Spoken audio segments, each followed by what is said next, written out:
IPL এর এবারের আসরে অর্থাৎ 2026-এর আসরে কলকাতা নাইট রাইডার্স প্রথমবারের মতো মুস্তাফিজুর রহমানকে কিনেছিল 9 কোটি 20 লক্ষ রুপি দিয়ে। বাট আনফরচুনেটলি মুস্তাফিজুর রহমানের এবার কলকাতার হয়ে খেলা হচ্ছে না, এমনকি আইপিএল খেলা হচ্ছে না।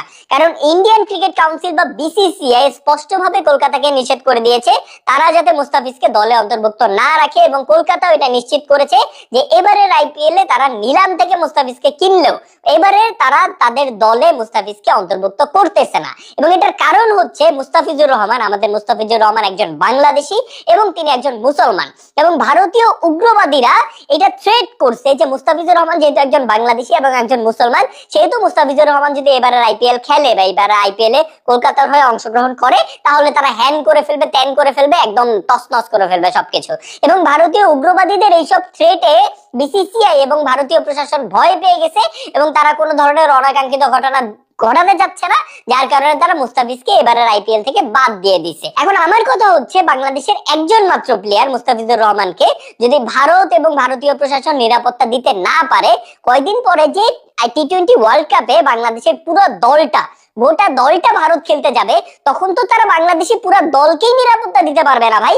আমাদের বাংলাদেশ ক্রিকেট দল যখন ভারতে খেলতে যাবে তখনও তো এইসব ভারতীয় উগ্রবাদীরা সেখানেই থাকবে। তো আমাদের বাংলাদেশ ক্রিকেট দল গোটা দলেরই তো নিরাপত্তা সংখ্যা রয়েছে সেখানে। এবং বিসিবির বাংলাদেশ ক্রিকেট বোর্ডের এখন একটু গার্ডস দেখানো উচিত।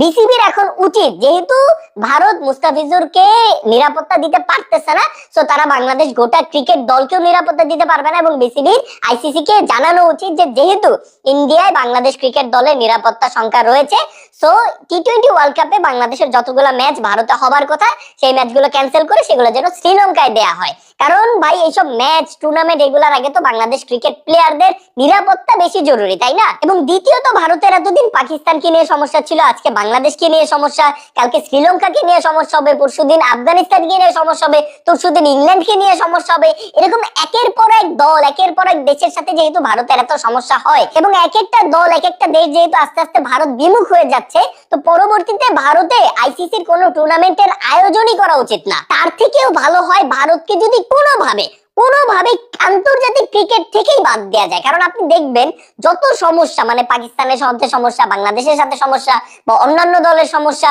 বা অনৈতিক হস্তক্ষেপ, আইসিসির যে কোনো টুর্নামেন্টে তো ভারত অনৈতিক হস্তক্ষেপ করে, অনৈতিক সুবিধা নিয়েই থাকে।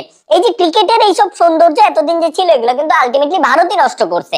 মানে যত কিছু বলেন আপনি, ইংল্যান্ডে কিন্তু ক্রিকেট খেলা শুরু হয়েছে, ইংল্যান্ডকে ক্রিকেটের রাজা বলা হয়ে থাকে, ইংল্যান্ডকে ক্রিকেটের জনক বলা হয়ে থাকে। বাট আলটিমেটলি ইংল্যান্ড কিন্তু এতটা সুযোগ সুবিধা কখনো নেয় না আইসিসি থেকে যতটা ভারত নেয়। মানে যখন থেকে ভারত আসলে আইসিসির উপর হস্তক্ষেপ করা শুরু করছে তখন থেকেই ক্রিকেটের সকল সৌন্দর্য নষ্ট হয়ে গেছে।